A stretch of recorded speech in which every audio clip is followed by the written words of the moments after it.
All right, let's get started. Welcome. Today we are doing our part two of our work from home webinar series. In part one, we actually went over best practices to boost productivity in your work from home or remote work, wherever you are, environment. And so today in part two, we are going to prepare you for the smooth transition back to returning to the new norm, although that may look like it's far away from now. You never know when it may creep up on us. So there's some things that you haven't thought about yet, or you may be overwhelmed with life right now to even think about the next couple of weeks. But our goal today is to help you guide you through this process of getting back to the office so that there's no more surprises. So both of these webinars will be available on demand on our website in the COVID-19 IT resources tab, which is on the website. So to start, I just wanted to briefly introduce cybersecurity. We are an IT secure support provider serving small businesses and nonprofit organizations. We're not your normal support provider because we always want to make sure that you are protected from the increasing cyber threats in today's society, but we also want to make sure that your end users are always supported. Throughout the presentation, I myself will be posting some links in the chat, so make sure that you have that open. And if you have any questions that pop up in your mind along the way while either Bob or Mike are talking, please feel free to reach out using the Q&A button or the chat button, and we will address those questions at the end. So today we have our two cyber experts here to present to you. I originally had us some normal headshots here, but we thought this would be more fun to do a little play on Once Upon a Time in Hollywood. So today we're doing Once Upon a Time in Quarantine. It's our feature film. So we have our vCISO, Bob Thomas, and President Michael Jafrida here today to talk to you guys. So welcome, Bob and Mike. Thanks, Amber. Thanks very much, Amber. I wanted to kick this off by talking about where we've been and what we've gone through with our clients over the last month and a half, almost 2 months now, and some of the successes we've had and how we've gotten through some of the what we've called bumps in the road. We've had some issues where clients were not prepared for working remotely, and we had to think on our feet quickly about how we might solve those issues. And I think probably the two most important ones and ones that we saw most often were folks that were never really working from home and were not used to the idea of working remotely. And at the same time, because of that, they had an unprepared home office structure. An unprepared home office can mean a lot of different things. In our situation, we bumped into scenarios where people didn't have enough ports on their router. Maybe they had Comcast service, they had Optimum service, Cox, any of those options, and they brought their equipment home, or they had some loaner equipment that was given to them. They go to plug it in, there's no place to plug it in. They had desktops, and yes, they had Wi-Fi, but those desktops didn't have Wi-Fi in them, so they had no way to connect them. Similar scenario with phones. So I think that was a fairly common issue that we ran into. People necessarily thought they had what they needed, but they really didn't have exactly what was needed, and they kind of thought it was an inconvenient configuration. Maybe they didn't have a home office, a dedicated space. Maybe they had it, but it really wasn't comfortable for them. We had somebody that they wanted to be set up for whatever reason in their kitchen, and they brought all their equipment home, including their phone, including a desktop computer. They even had a printer set up there, and lo and behold, the router was 50 feet away down the hall. What do? In her particular case, she picked up all of her gear, walked it down the hall, and she moved herself into the office. That home office space, I guess, I didn't see it, but maybe it wasn't optimal, but it was right where the modem was available, and she could connect directly in. It quickly solved the problem, although it may not have been sitting there with her feet up on the couch or whatever. And most folks, I think, were not really aware of exactly what was needed. Um, who knew that you needed to plug something into your router and you didn't have enough ports? Who knew they were going to have to sacrifice their streaming video port so that they could plug their work phone in? Those were the types of things that we did run into. And then we had people that just plain didn't have any equipment. Maybe they had an iPad, maybe they had a Kindle, some device that mostly was an email and book reading device, personal device, but it really wasn't going to work for them for a real work from home scenario. So quickly we start looking for equipment that might meet their needs. They don't have, in some scenarios, maybe they've got spare equipment at the office. We can talk about that. But more often than not, we're trying to source desktops, laptops, Chromebooks in some instances to get people online and get connected.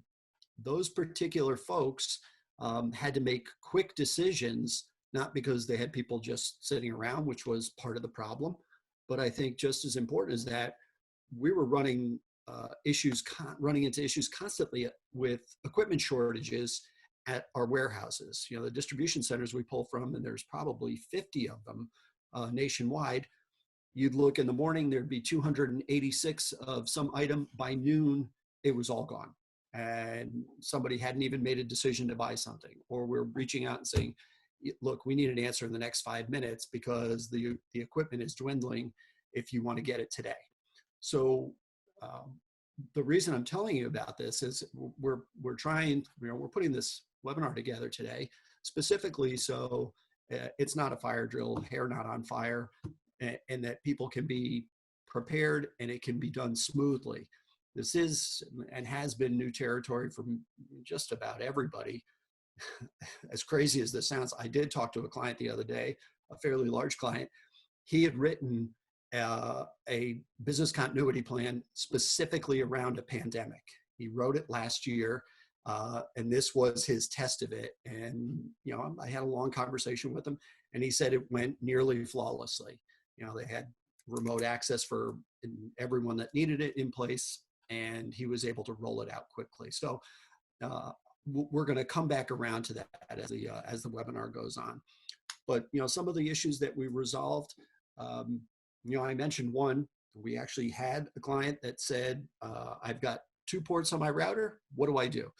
I said, leave the printer plugged in if you can survive without your streaming video box. She unplugged her Hulu box, plugged her desktop into it, and also chained her remote phone into it. And she was completely operational and even had a network printer. So she was in really good shape. We've had people where they had their home office was up in the attic. They had a finished attic. Their cable modem was in the basement. They got a 50-foot cable and ran it all the way down to the basement just so they could get connectivity from upstairs. It's not crazy. You've got to do what you got to do.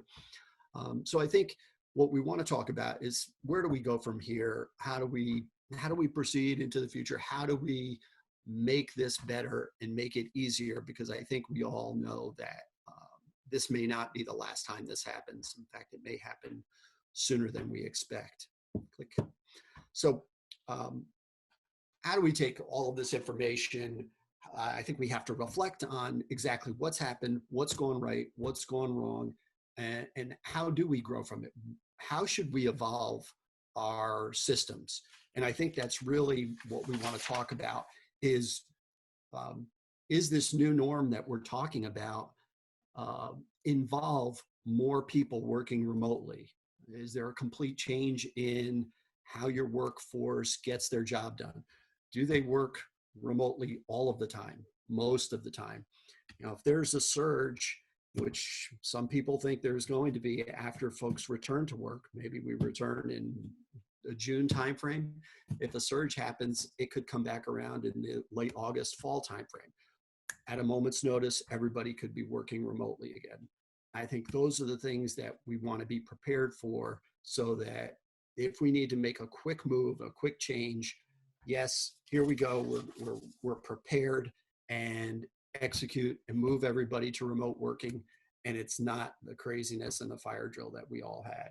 And I think that's that's we've tried to put together 3 simple steps on exactly how we can do this and not do it with any craziness. I think it's a fairly simple thing, and Mike's going to talk about that. Thanks, Bob. I think one of the biggest things that I'm hearing a lot of folks talk about, and even in our organization, is starting with dumping the old stigma of, remote workers not being productive, or there's not a way to properly gauge what folks are doing, and understand that when push came to shove, we did it. We figured out how to do it, and the organizations who are succeeding realized that there was some trust necessary in their employees. But also studies show that on the flip side, folks are really appreciative of the flexibility and the work-life balance. They're more focused as long as they've followed some simple steps about setting up a proper work environment at home where, hopefully there's not Cheerios in the keyboard and, people running by every 3 seconds asking you a question. But because they recognize the flexibility the organization has had, they're committed to making sure they're getting the work done, oftentimes working longer hours than they would have if they were getting in the car because it's harder to disconnect, and really committed to being productive so that they can continue to have that kind of flexibility. We were forced into recognizing that in a lot of cases. Frankly, even in our organization, which is a highly technical organization, there was always a little bit of a hesitance to saying, okay, people could go work from home on a regular basis. Sure, we did it as needed, but having it be something that was regular for folks was it was less of the norm. That may be part of the new norm, and I think we have to start this entire process by throwing out those old stigmas, recognizing that people can and will be productive when working remotely. And you need to trust them to be able to do that. If you have the right folks on your team, then you're going to get the right results out of that. So one way to go through all of this and start to figure out how we do this better next time is going through a standard, one phrase is a post-mortem process. We're calling it a lessons learned because it's a little less morbid here. But looking at what went right, what went wrong, and what needs to be improved. And you ought to walk through this with each of the different pieces of your experience for this remote workforce to properly set yourself up, your organization up for a future incident. Regardless of whether or not you choose to embrace more remote workforce, as Bob mentioned, we may be forced to. And based upon what we don't know around how this virus may surge again, whether or not once restrictions are loosened, they're going to be tightened back up. It could be that every 3 months there's some sort of a surge and they force us all to go disperse again. Let's be prepared to do it right. And instead of being panicked, we go through and we say, all right, we learned what we need to do last time. We set ourselves up properly. So an example of that might be, for example, remote access licenses. One of the things that we found with probably 80% of our client base that has not really embraced remote work in the past is that the first thing they needed was remote access licenses so they could get people connected into the organization. Maybe they had a couple, but they only had a couple and now they needed 30 or 50 or 7 or however many it was. What they needed to do is go through now and say, okay, with the example of remote access license, how many do we have? How many do we really need? Did we buy enough this time to truly cover, or do we still need more to properly plan for the future? And what are we going to have to do that? Did we only buy a few because we didn't have the budget for it this time? How can we pull budget from someplace else and set ourselves up to be able to be ready to disperse again if and when that happens? And the most important step, and I cannot emphasize this enough, is now that you've figured out what you needed to do, actually go do it. Please, please, please, please, please do not wait until the edict comes down that says we all have to disperse again to call your IT provider at 5:30 on the Friday night that they make that announcement and say, oh, now I need those remote access licenses. Think about it now. Find the budget for it. Find the resources you need. Figure out how to do this properly. figure out all the places where maybe you saved during the course of people being remote because you weren't paying mileage to people or you weren't feeding everybody in the office, and try to reallocate that budget to the infrastructure that you're going to need to do this right when it happens again. I think that's a really good point, Mike. One of the things, when I was taking my notes and I specifically looked at this slide that Amber put together is, okay, you may be sitting at a different desk, you may be using your couch, but I think the objective is you want to work and be productive just like you are in the office, even though you're doing it from what might be, to you, a foreign place, and trying to understand how can I work at my home office and be the most productive, be set up completely seamlessly connected to whatever applications and wherever my data is. And I think that's what we really want to draw from this slide. And I think what we want to talk about is how do we do that? And what are the pieces that are necessary in order to do that? And I think what we want to do on this next slide is talk about what's traditional in the environment and what's new. It's not new technology, but it's a different use of technology. I think one thing that has happened over the last, and it's just over a year now, a lot of folks have replaced a lot of their desktop equipment. And maybe they've replaced it like for like.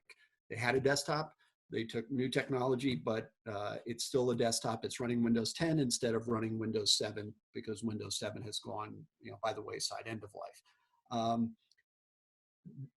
We and the clients have actually benefited from that scenario because in a lot of circumstances, as crazy as it sounds, they had their old equipment lying around and they used that for people that didn't have any equipment at home. They said, come in one at a time, set your machine aside. It'll already be unplugged. It'll be labeled. We'll sign it out. You take it home, take your phone. If you've got an IP phone to work from any place with a voice over internet phone, and that's your now work from home equipment. It was convenient. It may not have been perfect, but in every instance where that was needed, we got those systems to work and connect into the offices, and people are working on those as we speak. But I think going forward, what we really want to have a discussion around is what is the right piece of equipment? Does everybody need a desktop? It's always been a discussion around, oh, well, do you really need a laptop, as your desktop alternative? Well, are you going to take it on the road every day or every other day? Or, what is it going to go home with you? I think that whole, to use Mike's word from before, that stigma, I don't think is really appropriate anymore. I think what we now really have to decide is who needs to be able to be functional away from the office in a remote capacity. Are your apps, whatever applications you run, are they running on the server? Are they running on the desktop or laptop, whatever that client side machine is? Are they in the cloud? And I think that's where a lot of this is going. Try to understand exactly what applications are running inside the office, because if they're cloud apps, you could have any piece of equipment. I'm sitting here talking to you through a Chromebook. It doesn't have to be a $1,500 laptop. It depends what the application is. I'm running Zoom off this right now. Works fine. Well, I'm not on your end and I can't see you, but I assume it works fine. That's what the real determining factor will be. Are your applications, we've got sorry about an acronym, but it's RDS, that's Remote Desktop Server. In the old days, people called it Terminal Server. Can your application run on a terminal server so you can connect in from any device, from anywhere, and have that server run the application for you and just send you a screenshot of what's going on? That mobility that used to be, oh, well, it's really only meant for quote unquote road warriors or sales folks. That's not really the case anymore. And I think, as this the webinar goes on, we're going to talk a little bit more about making the decision between desktops and laptops and when one makes more sense than the other. And I really have to stress, I'm sitting here with two phones in front of me, a test phone and my production phone from my office.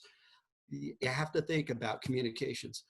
We have people that are live answering. There's no auto attendant, no menu system. They are used to live answering every call. Well, how do you do that when your old style phone system is sitting there in the office ringing phones with no one sitting in front of them? And you can't pick up that type of phone and bring it home because there's no box, quote unquote, system for it to connect to. I think a lot of folks are focused on voice over IP. This is phones over the internet connecting to a service, and that service can use traditional internet handsets, what looks like a regular phone. It could be an application sitting on a laptop or a desktop. It can be an app that's on your cell phone, and it conceals your cell phone number. Whenever you call out, it presents the number to whoever you're dialing from your office. So it thinks you're sitting in the office, but it's just presenting that caller ID. These types of equipment decisions, I think now is a good time to think about them so that it's part of the preparation for something like this happening again. And maybe it involves webcams and it involves a headset with a microphone. All of these other pieces that go hand in hand with making communications. I didn't even talk about Zoom or Teams and how people have been just flooding the market and using those applications. Laptops a lot of times have webcams, but we have all these people that have desktops at home. Without a webcam, the video presentations and participating in a somewhat conventional way is difficult. So I think those are things to be cognizant of when you're talking about after this, how do we make the work environment at home completely usable? And I think the word up there, versatile, is a perfect example of what we should strive for. I want to talk a little bit about security now. We had a little discussion for the folks that were not on the part one version of this webinar around security. I'm going to dive a little bit deeper right now to talk about specific examples. Hard drive encryption is some, HIPAA, for medical, Sarbanes-Oxley and FINRA on the financial side. They're making encryption, the ability to basically jumble up the data so that it can only be unlocked by a key code, mandatory. And it's mandatory because they don't want PII, personally identifiable information, or PHI, personal health information, to fall into the wrong hands. People walking around, we've heard about these things from somebody that works for the state of Connecticut. Their laptop got stolen and 50,000 records fell into the wrong hands. Hard drive encryption solves that problem 100% of the time. They can't crack open the machine. They can't get onto the drive. They can't get the data. So it's an important piece if you've got mobile computing as part of your infrastructure, to make sure that the data is protected if it's traveling around. I hate to say wandering around, but if it's mobile.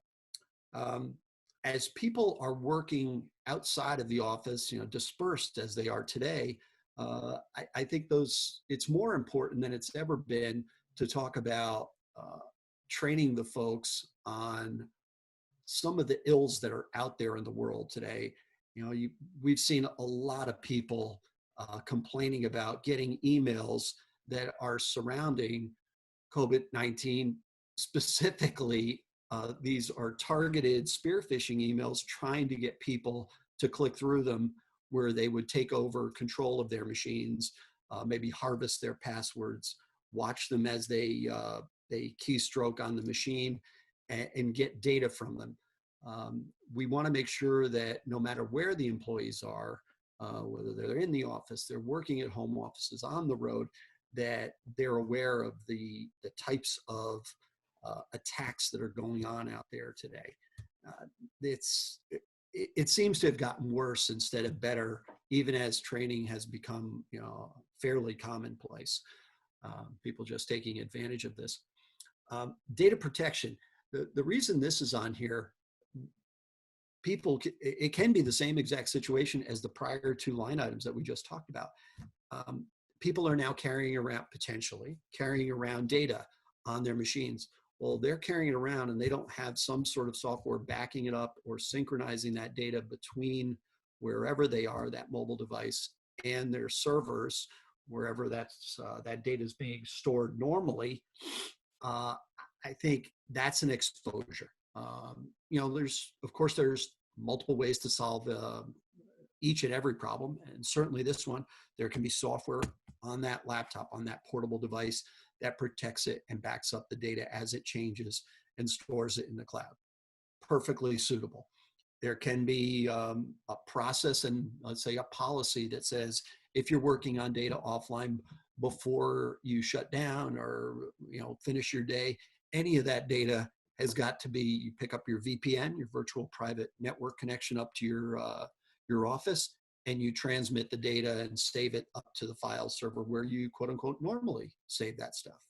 I think those types of moves have got to be in place, and people have to be made aware of that process, and that there's a procedure for doing it and protecting the data. Dark web monitoring sounds a little off base, but it's all focused around usernames and passwords. This is a lot of the information that's for sale on the dark web. You hear about people experiencing breaches. They're in the paper nearly every day now. Well, even though the company that gets breached is not your company, hopefully, knock on wood, your information can be in their system. Heck, it could be Aetna and they're your insurance provider, and the portal that you log into to check on a claim can be the same username and password that you use in the office, or a similar password. It gets harvested, bang, it gets sold off on the dark web, and now they have a way of cracking into the system at the office. Until we know about that, we can't notify you to say, hey, you need to change your password, and you need to do it while we're on the phone with you right now, which is something we do with clients that are on our security program. The moment we find out, ticket gets open, the notification goes to one of our client success managers and says, hey, we got to call them right now, pick up the phone, call them, and notify them just so they're covered.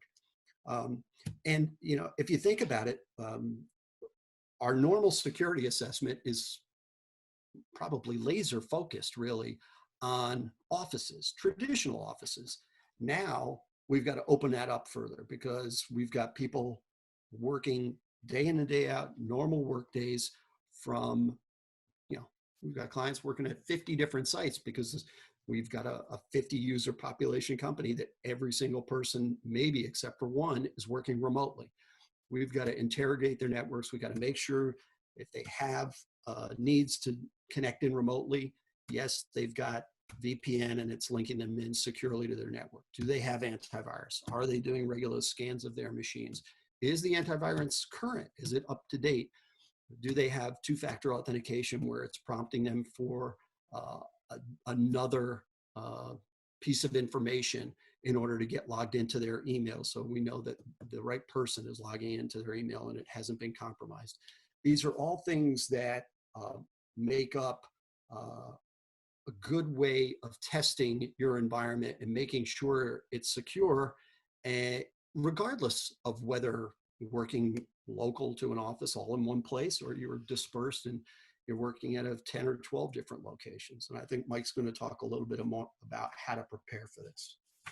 Yeah, that security assessment is really key. And what we found is that no two organizations really ever were the same, but they're even more different. I don't know if that's the right way to say that.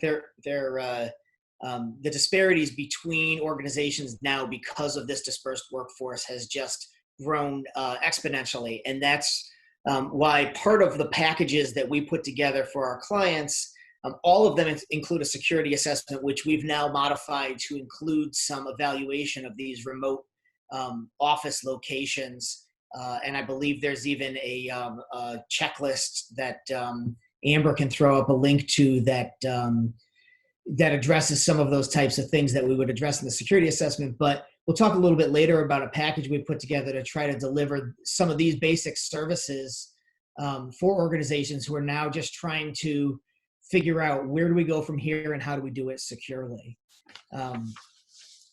The big note to understand here is that we've done this once, and we put it together for what we had the day it happened. And, you know, I would say there was the better part of 14 days was the first day for many organizations, because all organizations deployed at different rates. Some did it earlier, some did it later, some did it partially. We did it once, we cobbled it together. How can we do it better next time? How can we make sure we're prepared for this next time to happen so that we don't have the same type of challenges and lost productivity and costs that affected our organization this time? There's a couple of different tools that we use with our clients to try to help them plan for things such as a pandemic, although to be completely honest, pandemic is not normally the top one on the list that we've been planning for in the past, although it certainly will creep its way on there now. And there's two types of plans that we like to talk about. One of them is a business continuity plan. The other one is an incident response plan. And while sometimes these two terms are used interchangeably, they really are different things and used in coordination with each other. When something happens, we don't want next time to look like this picture where, you know, everybody's grabbing their equipment and running out the door and what do I need? And I want to get out of here before I get sick. And so the business continuity plan helps us put together specific policies and procedures for different types of things that may happen. So when something happens, we can go through and make sure our business continues to run seamlessly. Just as the name implies, this is about keeping your business running seamlessly in different types of situations. A pandemic may be that kind of situation. Alternatively, it could be something like a ransomware situation.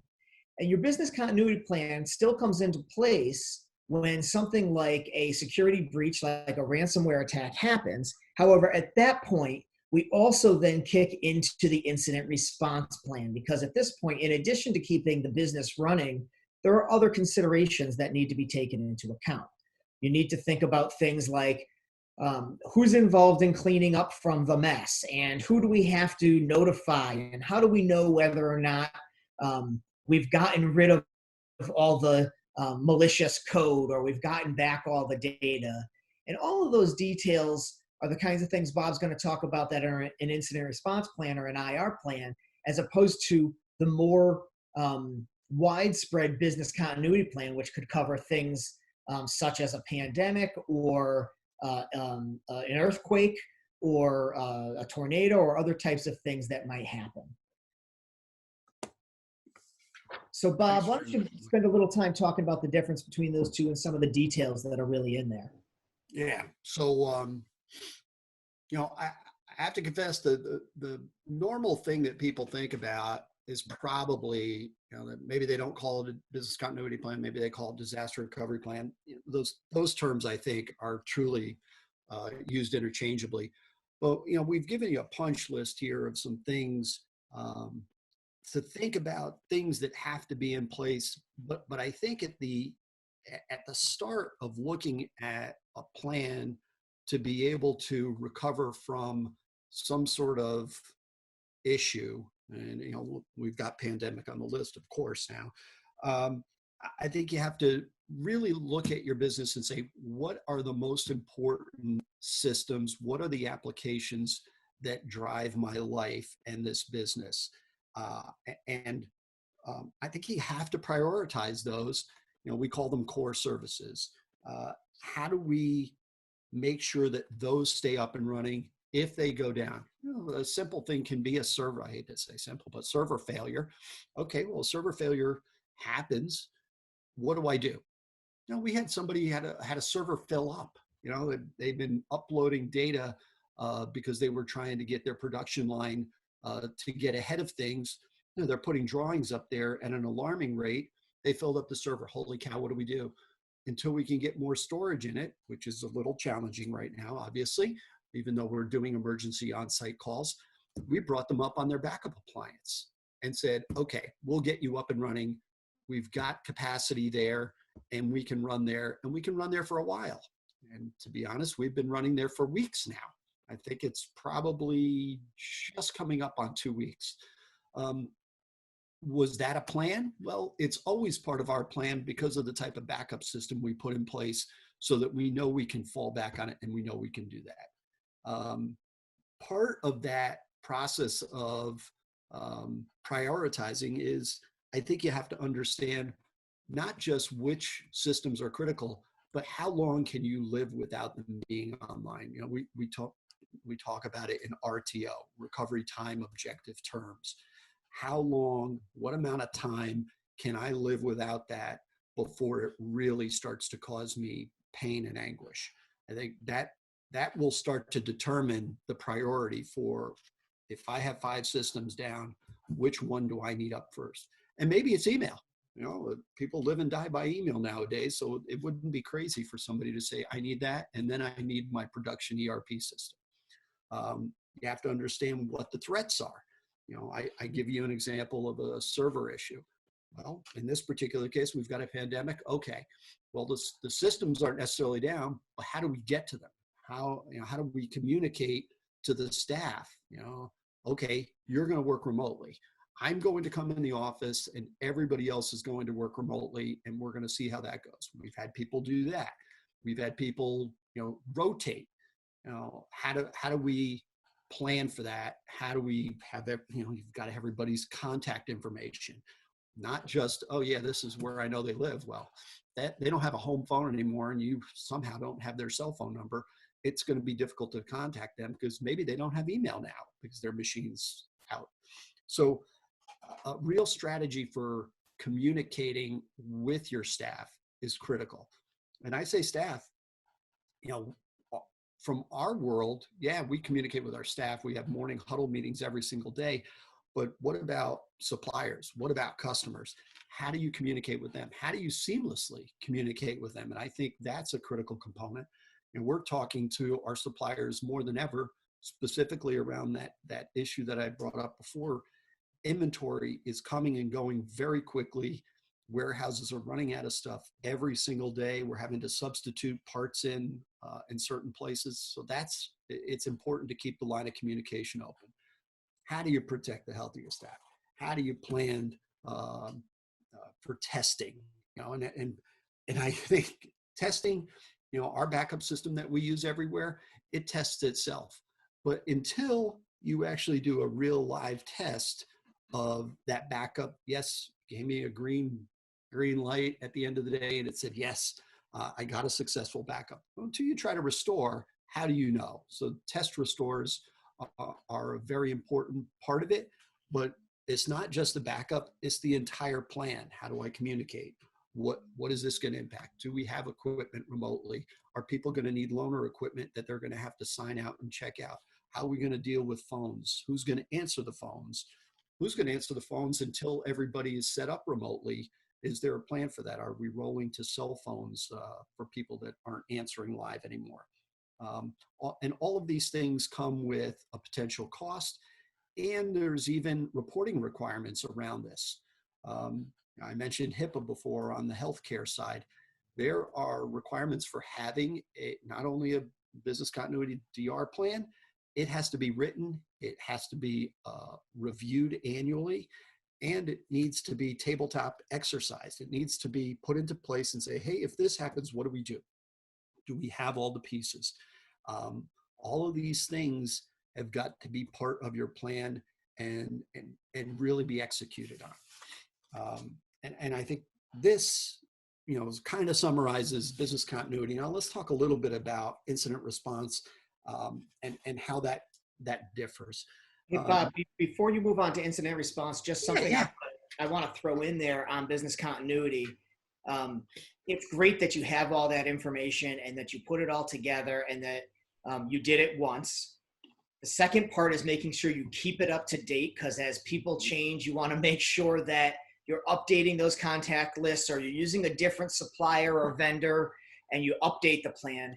And the third part, and this sounds ridiculous coming from an IT company, but you need to print it out and have it somewhere that's not on the server that may have gotten crashed, or in the place that in the cloud service that you can't access because your internet is down, or your really cool online documentation system that is part of the disaster.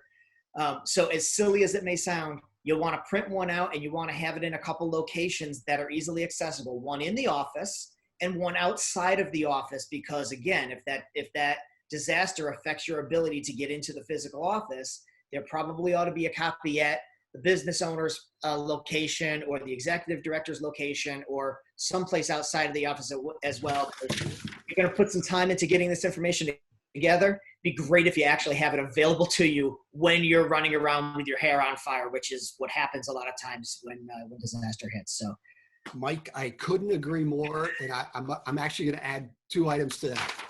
Here's my copy right here. This is everybody got sent an email within our organization the day we said, hey, don't come back in the office on Monday. This is a 2-week snapshot. Let's see what happens, and then we'll make decisions from there. Lori sent out a contact list with everybody's normal, let's say, phone extension, like my phone that's sitting here next to me, and everybody's cell phone, and said, if you need to get anybody, here's how you get them. On top of that, whenever we have a business review meeting with a client, one of the things that we preach to them is whatever documentation you have that we don't have that you consider critical. And I consider a contact list pretty critical, just like a software licensing list. Send it to us. We've got a secure encrypted repository.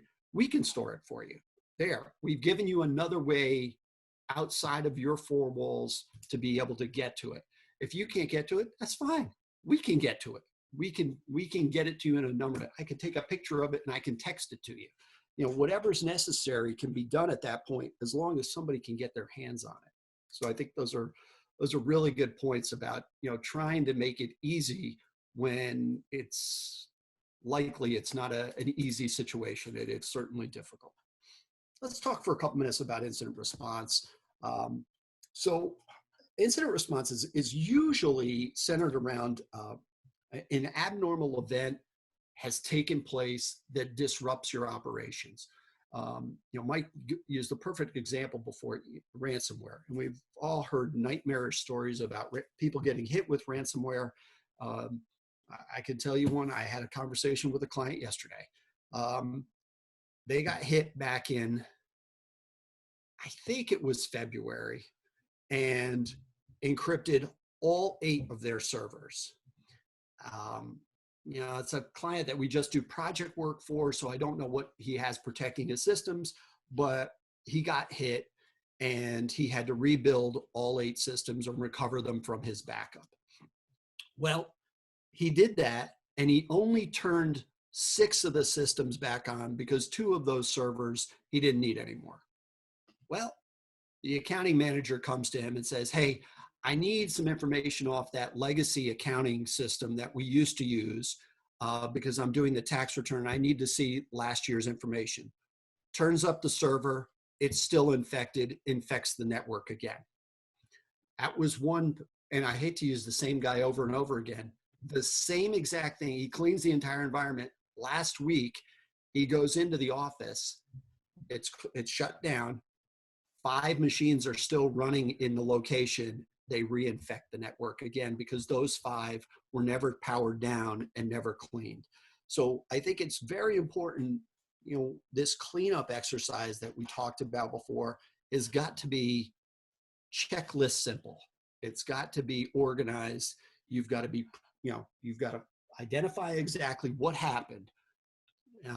There will be a time in the process to determine how it happened, but you need to determine how it happened, how are we going to eradicate the problem, and what's the resolution, when will you be back up and running? All of these pieces have to be assigned to groups either on your end, on our end, a combination of both, but there's teams to deal with this. And then at the end, there's got to be that lessons learned. We call it an after action plan, where you go through all the steps that happened, what went right, what went wrong, how could it be done better, and look for it to be, you know, we use the term automation here, but how do we make it as seamless as possible to get through that that agonizing issue. And part of this, depending on your compliance, you may have to notify the Attorney General. You may need to notify clients because their data was harvested and potentially available out on the dark web for sale. We're hearing that more and more with these ransomware attacks.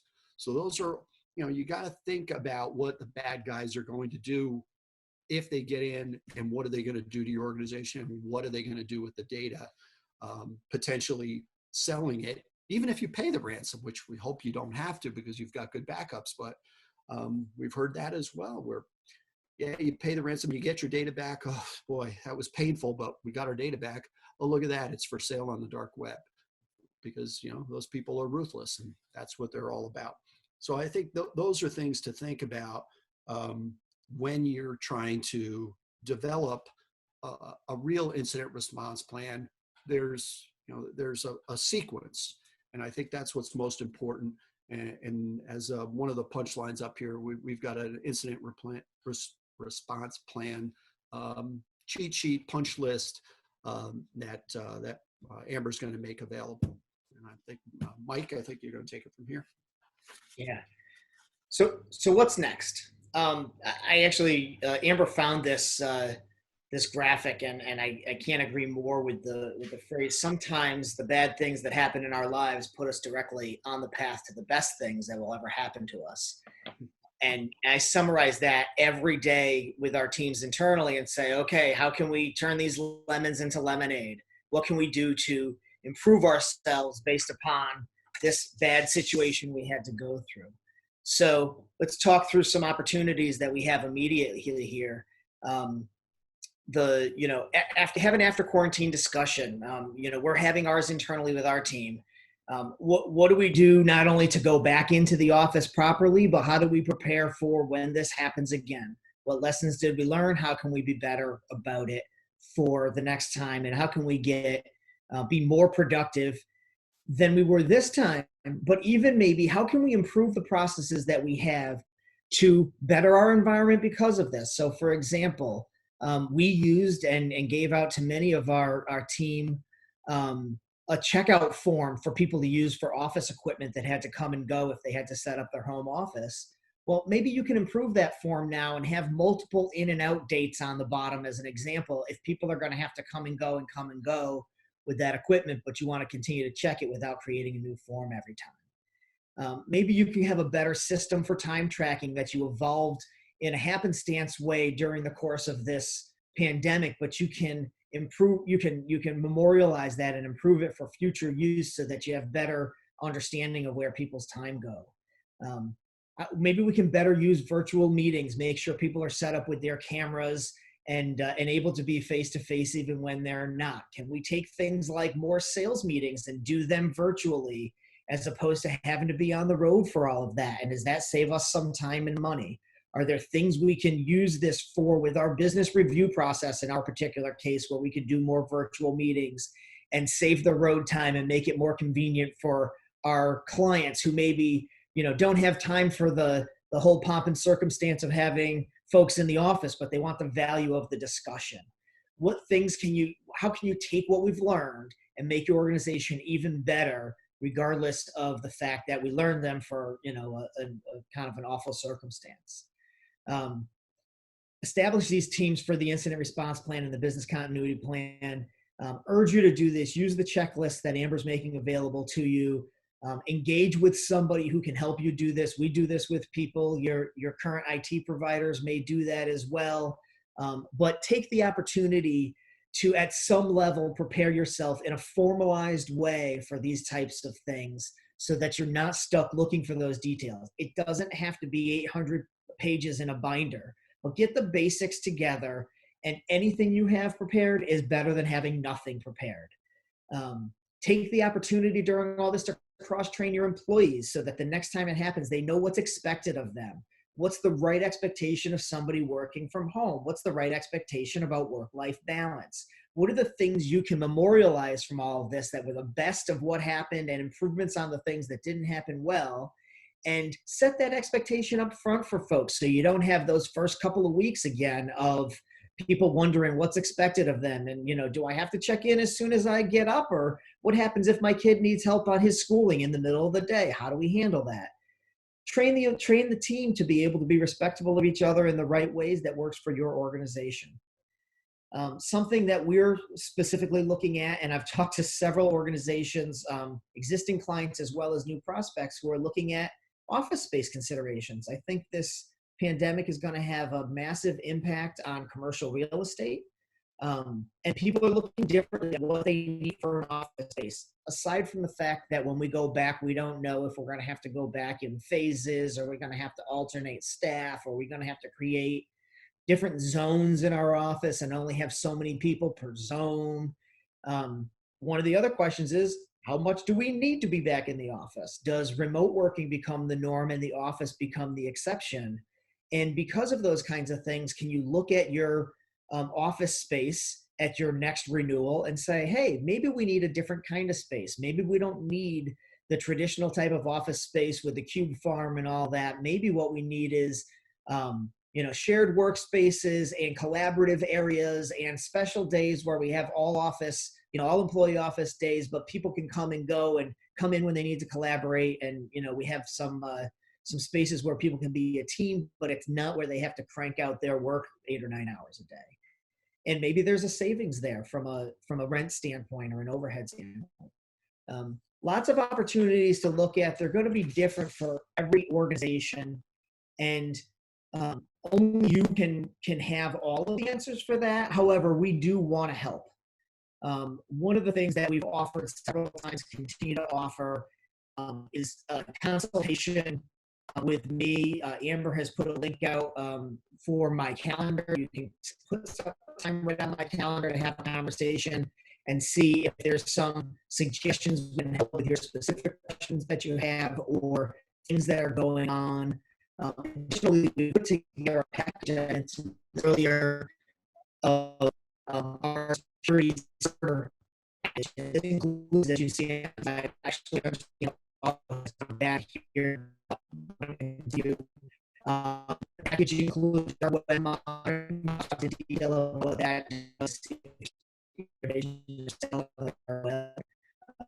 includes weekly tips and tricks. Also, Mike's audio is a little funky right now. So I hope that can you hear me clearly? You can nod, yeah. Okay, I will send out, he's basically explaining to you that we have this starter program called the Security Starter Kit. I'll send out this one pager to you guys so that you can understand exactly what we want to do to help to make sure that you have the things in place, especially as small businesses and nonprofits that most of you are on this call. You definitely need some help during this time, and it's new things. Everyone's working from home. So we've put together this special program just for that. So I will send this one page that you see on the screen right now out to you. And I just put a link on the chat as well. And I'll send, if some of you don't see the chat, I'll send out an email either later today or tomorrow, depending on how fast this webinar processes. And I will make sure that this information gets to you. If you have any questions, you can reach out to us. We want you to know the biggest thing here is that there is up to 50% discount on this special program because we want to help you during these times. And so right now, I think we can get to questions. And I know that I saw just one question, but again, shoot us either there's a Q&A button and there's also a chat button. I know that I got one that says, and this I think was referring to you, Bob, when you were talking in the beginning about thinking about doing laptops over desktops. So someone just asked, do you recommend laptops over desktops? So maybe you can embellish that a little bit. Sure. I think we are absolutely at a fork in the road here. So I think it's an opportunity if you have aged out equipment, if you're looking at a computer refresh, I think it's the right time to look seriously at laptops. It may have seemed like it was previously somebody shooting a little high and maybe it was an unnecessary embellishment. but I really don't think that's the case. And I thought about this the other night, when we were doing some prep for this webinar. People have said, oh, well, the desktops are always less expensive. And for the most part, I would agree, except obviously, you always have to couple a monitor, whether it's a reuse of an old one or a new one, with a desktop. I think more importantly, if we're talking about working remotely and you've got desktop equipment, the likelihood is you're going to now need two pieces of equipment. You're going to need something on the remote end to connect in and maybe remote control that desktop, or you choose to have a mobile machine set up as a desktop. And we do this a bunch at our place. I know Mike has this exact configuration. I've got it sitting right next to me. It's a desktop. It's a laptop with a docking station. And then, I've got a wireless keyboard. I've got a wireless mouse. I've got if we can there's the big widescreen, widescreen monitor. All of these things are possible and can be duplicated. Quite honestly, I harvested this stuff from the office, but they could be interchangeable. You could have one set up at the office and one at home, and you just snap the laptop into the docking station and bang, you're online. I think that seamlessness and one piece of equipment being your everything, if it's not the norm, I absolutely think it will become the norm as time goes on. So if people are faced with replacing equipment, you're at that point in time where you need a refresh. Now I think it's time to seriously look at laptops, not necessarily just from a horsepower perspective. I really believe that they're equivalent on that plane. I think it's a mobility piece that really is important. I hope that answers it.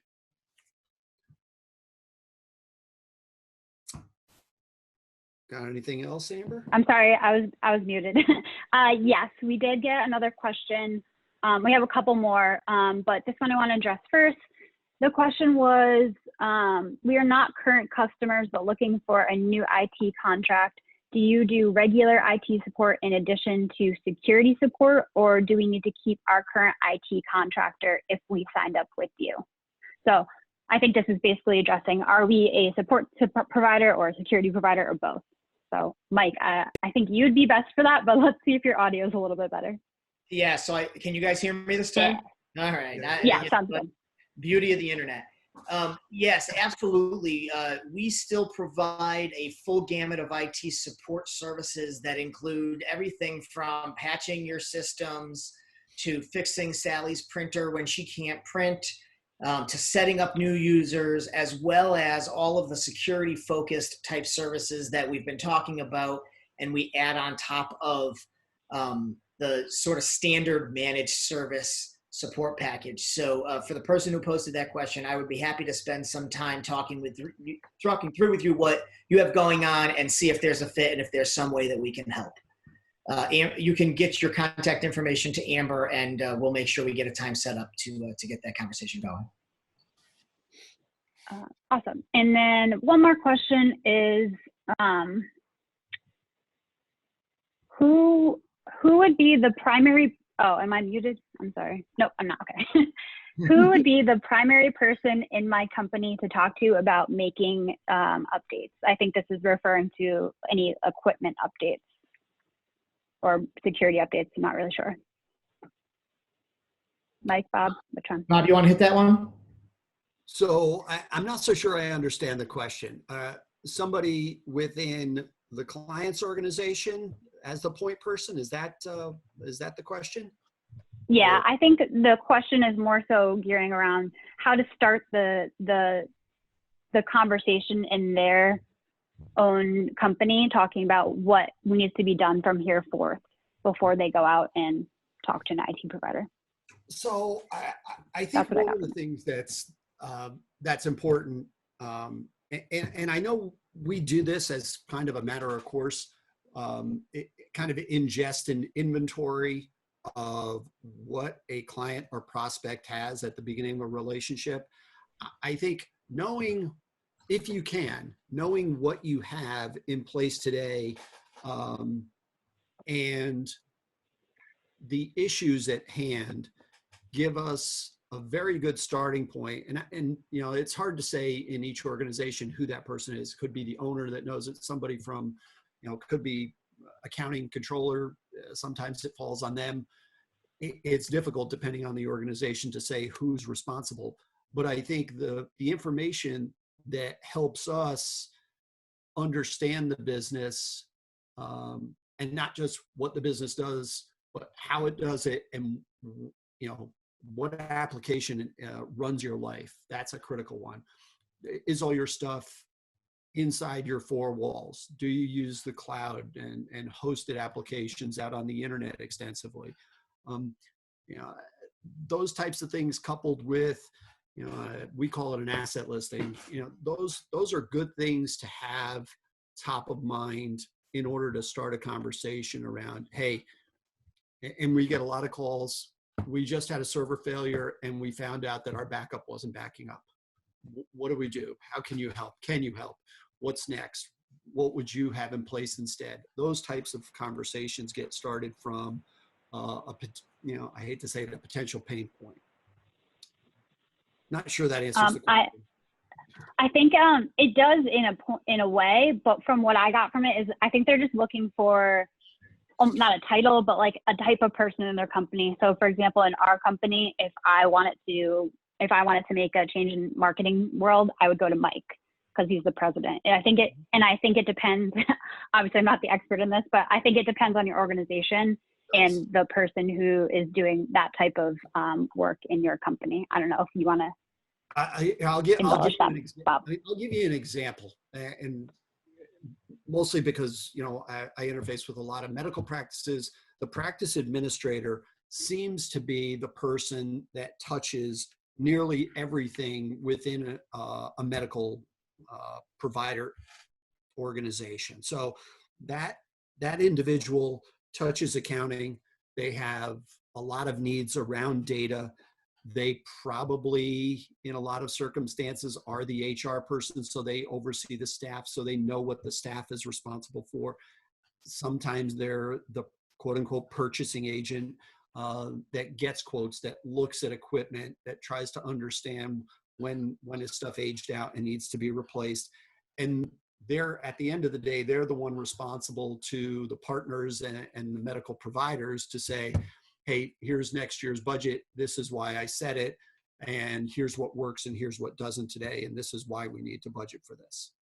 I would say, just in simplest terms, if you don't know, the owner of the company or the office manager are pretty, or the executive director are good places to start to know who makes the kind of decisions necessary to determine how we can use technology to make our organization better. If at that point you're stuck, give me a call. Yeah, I'll help get you directed. Whether we do business together or not is not the point. It's whether or not we can get you what you're looking for.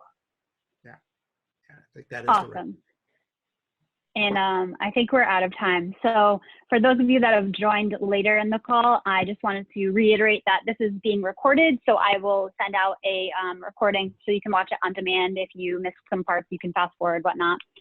Or if you're called in and you can't see the screen, you can always look at our slides at another point. I'll also send out some things that we talked about in this, such as the checklist that Mike referred to, the security starter one-pager, and if you are interested in the insert response cheat sheet or one-pager that Bob was talking about, let me know and I will happily get that to you. Thank you everyone for coming today, and I hope you had some hope you had all your questions answered and that you learned some new information. Thanks, everyone. Thanks, guys. Have a great day. Thanks, Amber. Take care, everyone.